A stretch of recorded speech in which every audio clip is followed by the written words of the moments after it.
G'day, this is Profiles. As part of our series of profiling people in the queer community, I'd like to introduce a woman I met about 11, 12 years ago. I actually thought she was a bitch. Tracey Wall, you were a bitch 12 years ago. Hello, welcome. Welcome, Graeme. Thank you That's for a having pleasure. me. No, it's just that we both used to work in the same industry for a while, rock and roll, and you still dabble in it. But before we go to into rock and roll, looking at your CV, Big Day Out, Melbourne Fringe, Winter Days, Royal Melbourne Show, Midsummer Festival, Polo Festival, Red Raw, Style Aid, Pushover, all of those festivals and events. But there's more to you than just an event festival organiser, isn't there? There is. I like to think of myself as a well-rounded individual as well, but certainly my professional career, I've sort of fell into organising major celebrations for various communities, and that's where I've sort of specialised in or focused on over the last few years.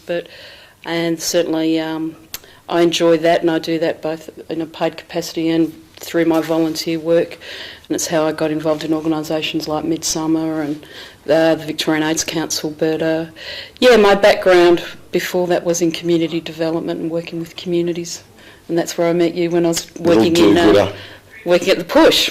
Yeah. So going back to those days of how you got into through community development, through the Push, and doing the pushovers with Linda Carroll and that mob. Yep. You stayed in rock and roll, and you ended up doing the Big Days Out. Sure.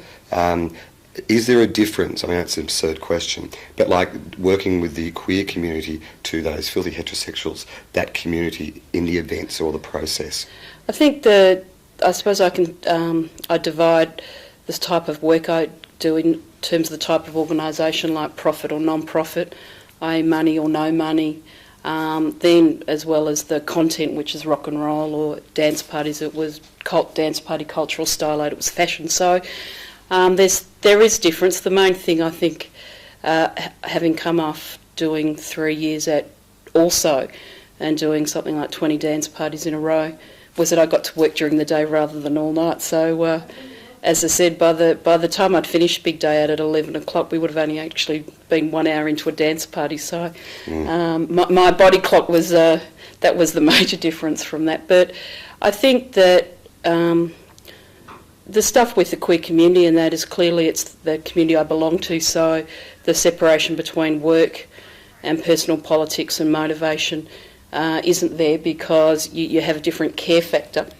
not just about pride of work, and I think that's how I got involved in the queer community, was as a young lesbian being involved in the lesbian feminist community, and then that tipped over into coalition politics. So that's carried through for the last 10 years. I still have strong interest in my women-only events, but as I said, a lot of my volunteer work has been in coalition organisations like VAC, like Midsummer, and like Also.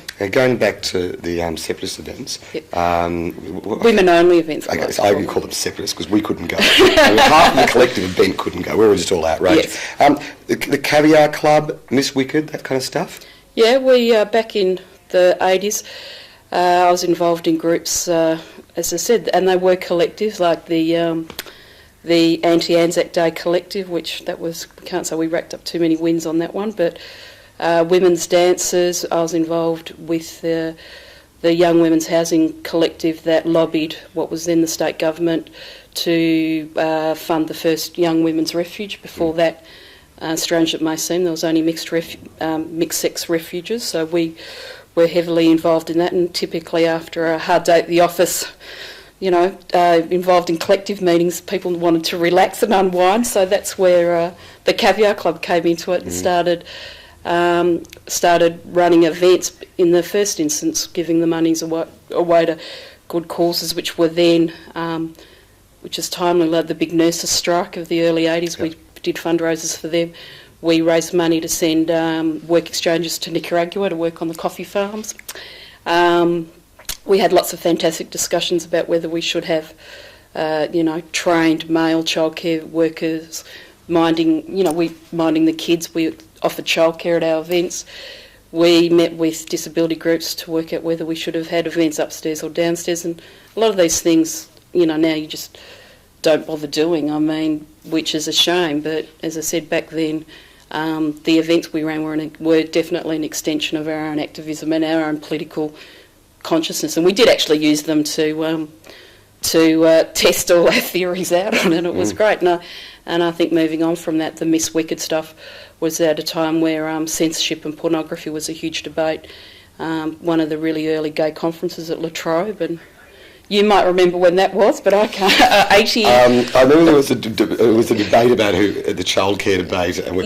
And then things like, back then the lesbian community was still discussing whether penetration was patriarchal. Yeah. So issues about censorship, pornography, issues around body and gender and sexuality were really just coming to the fore. So activities like Miss Wicked, which was held in conjunction with a women's erotic magazine called Wicked Women, and a group of women from Sydney, were really at the, dare I say, cutting edge of both a political movement and a personal movement, where prior to that, particularly women, the only places they could go were clubs that gave over a night to a lesbian night, like Mandate Tuesdays. Mandate Tuesdays, as we said, which was one of the highlights of the week. But so and again, it was a commitment to wanting to take control of the DJ list for a start, and the environment that sort of got me involved in the event side of it and the music side of it. We decided that we thought there was more to offer than Tuesday nights at Mandate, as much as we loved that. We, for example, there'd been no women's dance parties then, so we ran a fantastic illegal dance party called the Planet of Love, and that was, from my understanding, the first all-night women's event. We ran the first women's safe sex event, and I remember having a discussion like, what's safe sex? And in the end, I don't know how, but we had this large tin, those tin boxes that they make out of strapping, and we called that the sex safe. And I know scantily clad girls bounded out of it halfway through the night because we're just coming to grips with safe sex for women. I know that it was really important to have vodka shooters and all that is also involved in the message, but we're riding motorbikes around venues, and I think that venue was classic. Was called the Seamen's Mission in Port Melbourne, which was on the corner of Swallow Street, and we were having an all-girls safe sex night, and it made for good copy in the press. And now it's a nice housing estate for rich people. It is, as I said, it was one of the first brick veneers of Melbourne, that one was, but even that didn't save it. No, it didn't. Lost that battle. So you've got a political background, and at the same time you do events. So when you do an event, you actually think of the politics behind the event, whether it be the market, the audience who it's going to, the design factors. Yep. So you still think sure. about that? Oh, definitely. I think that it just makes sense on a, whatever bottom line you're talking about, financial, qualitative, or triple bottom lines, whatever, that you can tick off as many wins or coverage as possible. And so certainly things like a Style Aid event that's held for VOC, which I just finished, you start with, well, do we offer concessions for positive people? Oh, well, we haven't thought about that in the past, but clearly, if half our work is about lobbying, about the economic impact of long-term illnesses, then, that sort of charity begins at home. Making sure that there's a positive space at the venue, trying to make sure that there's harm minimisation, even at an event like Stylo, which is in the Grand Hyatt. That when you're out lobbying for Sharps containers to be at your local disco. So that sort of transparency in message is really important. Yeah, and it works. I mean, people make the connection. Because people just see the parties, they don't see what goes on behind the parties and the politics of it and the actual structure of it. Now, where do you think dance parties are going to? Look, the dance party phenomena is an interesting one. I mean, I once, ran a thing as part of the push, and it was called Future of Music, and I said the future of music back then was dance music, which probably we refer to now as rave or techno. There's no doubt that dance music is a global phenomena. It's something that is universal, and particularly it's weird because certainly the history of house was very much entrenched in early American gay culture in the big cities like Chicago, New York, and you can read some fabulous books about the early days of disco and how gay men did invent disco, but disco is dead, but dance music is not, to a degree, on a big scale, and that's where, for example, the future entertainment, the hardwares that are organising massive parties to a wide popular show where the future of large events. I think for the gay and lesbian, the queer community that, for years wanted the very best of production values in their parties and wanted huge crowds, but, the whole argument about door policies and wanted acceptance but didn't want them to come to the parties, which doesn't seem to be a discussion we have to have anymore, and that is indicative that at some point the big gay parties in Melbourne lost their way and therefore lost a lot of meaning to a lot of their patrons. So I think the future now is really back in this, what I call the smaller events for 1,000 or 2,000. I think the biggest Red Raw was probably up around 6,000. One of the ones where Barry Kosky came in and did phenomenal shows and that.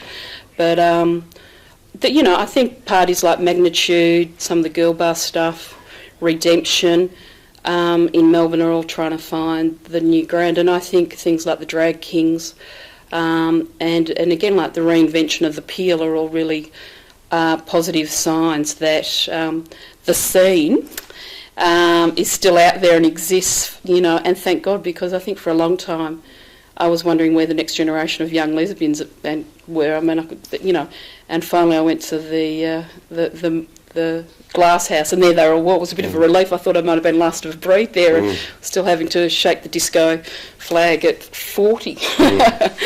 But so I think it's different, and I think that our organisations in the past have relied on money from large-scale events, whether that's the ticket money or sponsorship that they get on the back of them, have to be very smart and really understand the community for what it is now rather than what it was in the old days, or what, and it is more complicated and sophisticated than what they read about in the pink dollar section of The Age. And I actually think there's very few managers or committee of management that have really grasped what can be done with our rich cultural heritage, and with the gay community has an amazing cultural depth and wealth that could be really utilised. Trace, we have to go to a sponsorship break. We're coming back. This is Tracey Wall. This is Profiles. We're going to come back and get more into politics of parties. Thanks. Profiles, Tracey Wall.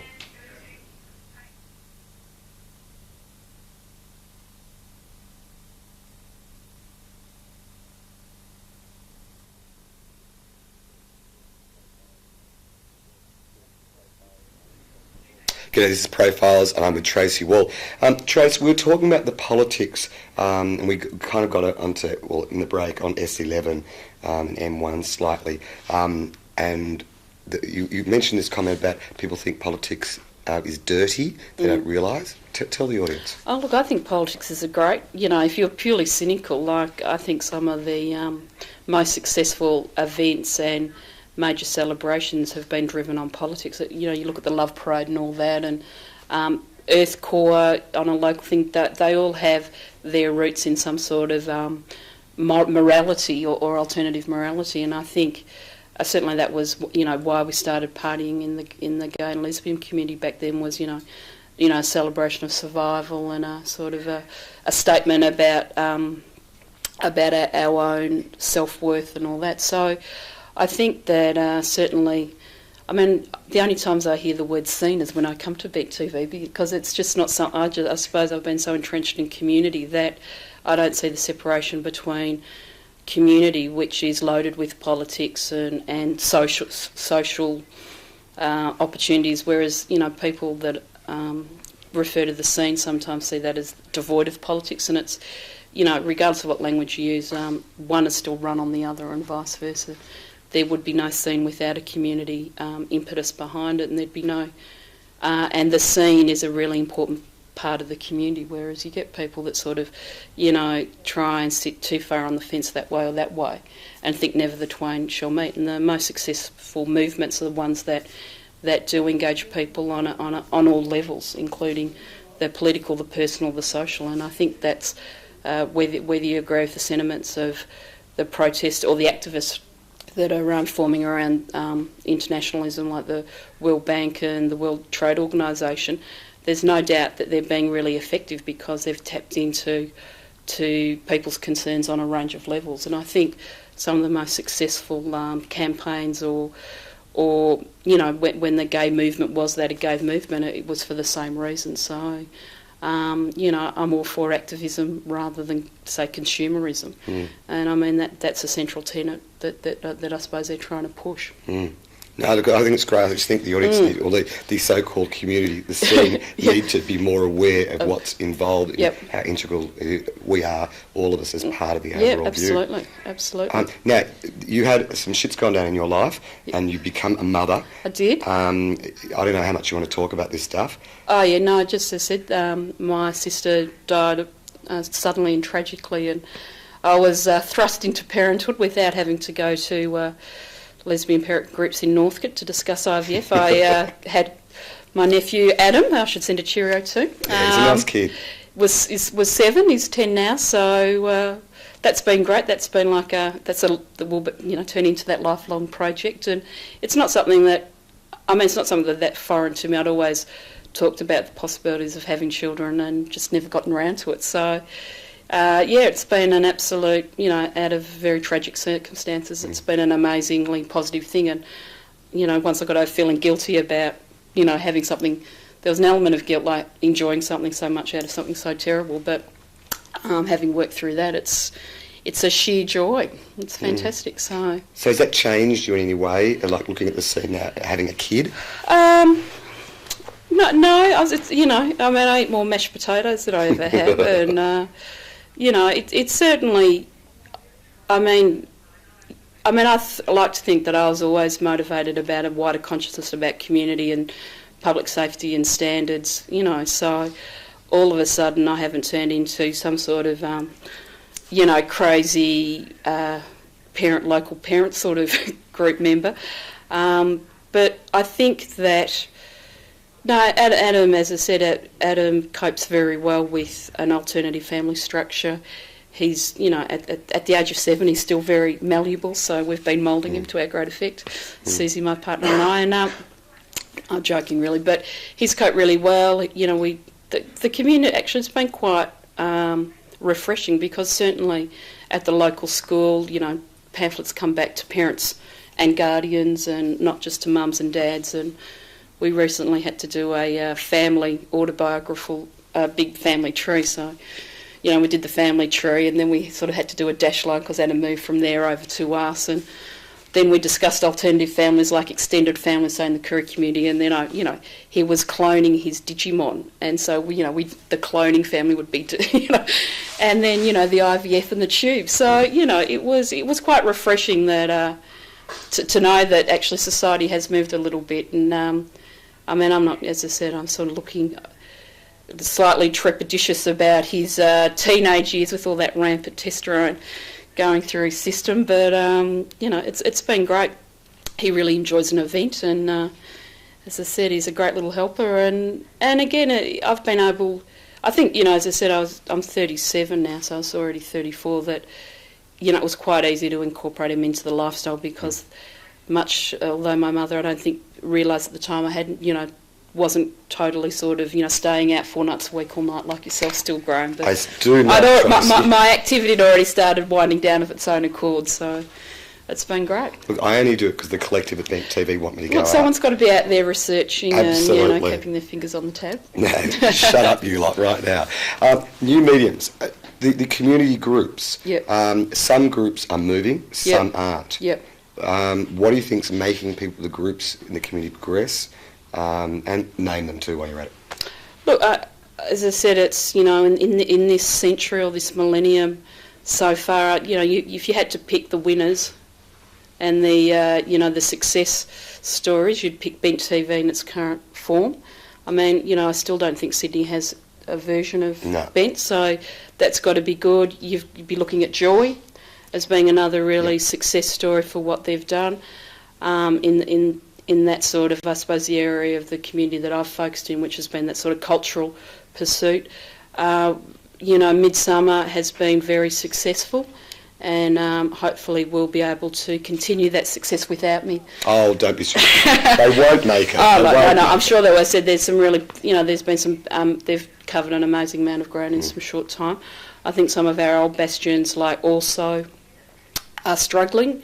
They've recently, to a degree, have acknowledged that they can't produce the parties on their own anymore and have sought outside help, as in outside from the game. Yeah, what do you think about Ganinsky's Empire having it?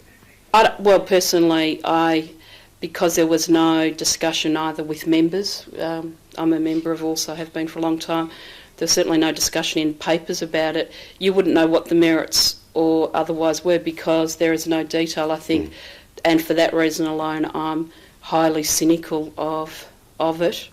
And really, we've always said that, that we can throw the best parties in the world, and certainly while I was there, we meant it, and certainly everyone around would believe it. And actually, it was one thing I don't think we did need help with. So, and again, I just can't see where that's heading. For my mind, there were probably other commercial promoters that had that works more closely with the gay and lesbian community than Kandinsky. But hey, maybe they will get Madonna or Kylie or all those people that we spread rumours about. Oh yeah, maybe will come true. They never come. I keep spreading the rumour that Frank Stavala's a big poof now, so it's fine. Now listen, we're about to go out in about 3 minutes' time. I want to go to highlights in your life and crap like that. Best international tour you've done. Favourite person you've worked with? I'd have to say Karen Finley, the spoken word artist from New York, who was made famous. She was one of the people that the Jessie Helms removed her art grant for obscenity. She did some amazing work with groups. Her tour was pretty amazing. And Kathy Acker, the celebrated author who died a couple of years ago of breast cancer, they were amazing women. Lydia Lunch was also pretty good. All the angry women I've worked with I really enjoyed. Okay, the actors event you most enjoyed putting together and being most proud of? Probably the Caviar Club, which I did with an amazing group of like-minded women. And again, the events that we did, a whole run of events called Stimulation, which were women-only, sex-orientated events at a time where that was seen as totally taboo and totally out there. Yep. And what about your best local event that you've liked working on or you've produced, group or otherwise? I actually really enjoyed, I don't know whether one of my most recent best in terms of the gay and lesbian stuff would have been last year and the recent years at Midsummer doing Girlesque. We did the girl strip nights and the girl boxing. Just a lot of Midsummer events were a joy to work on because they were just really fun and friendly. The tea dances, they were good. Certainly on a wider scale I've enjoyed. And Bent TV would like to apologise for ripping those fences down that year. At the time. I think it was the director who was doing that there, that Lauren Mullings girl. And I have to say that working on events like Big Day Out have tested me professionally and probably on a just pure professional level given me an amazing amount of joy in terms of getting, you don't think that when you start DJing in the local lesbian bar that 10 years later you'd be standing in front of a crowd of 40,000 people and lending Courtney Love your microwave. But yeah, it happens. Hey, listen, what are you going to do next quickly? We've only got a minute to go. The next thing, and I'll give it a bit of a plug, I'm working on the International Congress of AIDS for the Asia Pacific region, and I think that's going to be an amazing opportunity for Melbourne and for people involved in the HIV/AIDS community to actually share something with people that are still got a long way to go in terms of their own struggles. So I'm particularly looking at the youth component of that, and hopefully we can get Ben TV involved in there because there's some amazing speakers from all over the region. Look, the program looks incredible. Yeah. People don't even realise that that's in October, so that's the next big one. Okay, this has been Tracey Wall, this has been Profiles. I hope you've enjoyed it because I think she's okay. Okay, 10 years ago you were a bitch, you're not anymore. Hey, it's worse things being called a bitch, I tell you. Tracey, thank you. Thanks, Graeme. Thanks, Ben TV.